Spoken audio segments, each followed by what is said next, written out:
one's still warm, fresh right out of the oven. You just don't get eggs any fresher than this.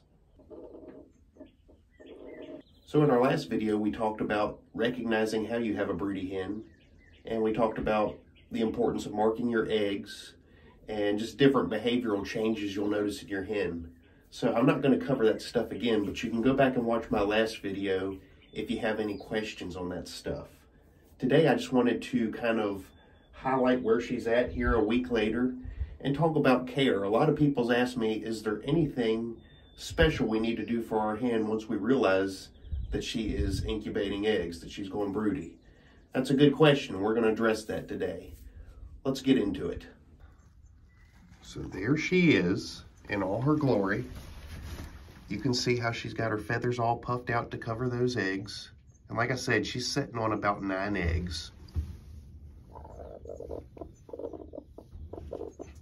You can tell she's a little testy. She doesn't like being petted.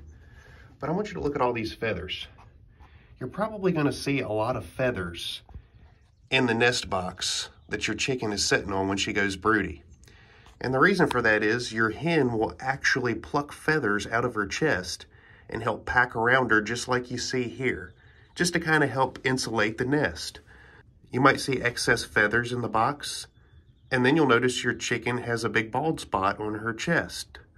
And so that's nothing to be alarmed about. This is normal because it's what they do.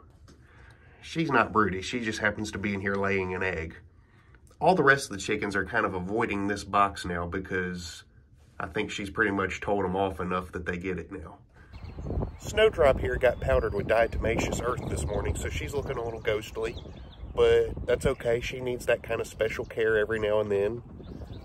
She doesn't take dust baths. Yeah. Thanks a lot. So anyway, the question is, what do you do with this broody chicken then? You've got a hen. She's going to be sitting on these eggs for 3 weeks. Is there any special care she needs? That's the big thing we're going to address in this video. The answer is no. Here's why. You know, a lot of people say, well, I'll take that broody hen and I'll just put her in a dog kennel with some food and water.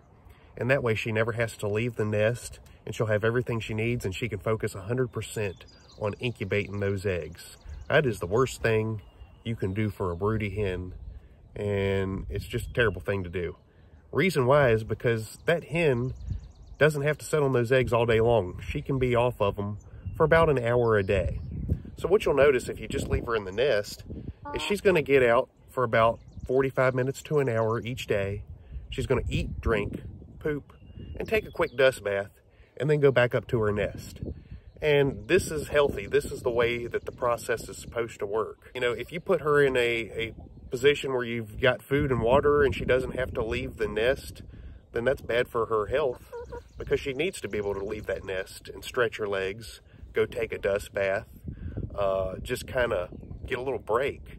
And so you would never want to confine or isolate a hen with food and water so that she has to sit on that nest all the time because her health's going to suffer. And plus, you know, putting food and water in the nest in any circumstances is a bad idea. If it gets spilled, it's going to run under the eggs. It could potentially jeopardize those eggs. So don't do that. You know, the main thing is just make sure your hen has access to the same things that all the rest of your chickens have access to. And she'll know what to do from there. You don't need to do anything special. And that's really the biggest benefit to hatching chicks with a broody hen is that they do everything themselves. You don't need to do anything. Now, one thing you might actually notice, particularly if you have a lot of other chickens, is while your hen is taking that break during the middle of the afternoon or whenever she does it, she might be out in the run and another hen might come in and decide she's going to lay an egg in that nest box. So you'll come in and it'll be a different chicken in the nest that your broody hen's been setting on. If this happens and I'm around, I'll usually remove that hen and put her in another box. But it's not the end of the world, because assuming that other hen is not broody, she's going to lay her egg and leave, and then the other chicken will just simply take her spot back on the same nest she's been setting on. Now, it's not uncommon for hens to go broody a couple at a time. So if you're like me and you've got 16 hens, there's a chance that one hen will go broody, and then a couple of days later, another hen will decide she wants to go broody. Well, it could happen that maybe when that other hen is out taking her break, the other hen that's decided she wants to go broody will decide to steal her nest and sit on her eggs. In that case, it gets kind of tricky, because I feel like the right thing to do is to let the original hen finish hatching the clutch of eggs she started setting on. But when you got two chickens fighting over the same nest, then you almost do have to try and find some way to separate them out and give each one her own batch to sit on. We've never had that situation here, but I have heard it's a thing, and apparently it's not that uncommon. This is Miss Molly's second year here on the pretend farm, and she's never went broody. We've only ever had 2 broody hens, this being the second one.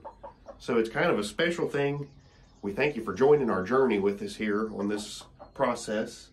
And if you're not subscribed, to be sure and do so, because you're going to want to be here when these chicks hatch. We're going to post lots of videos. Until next time, this is the Pretend Farmer, signing out.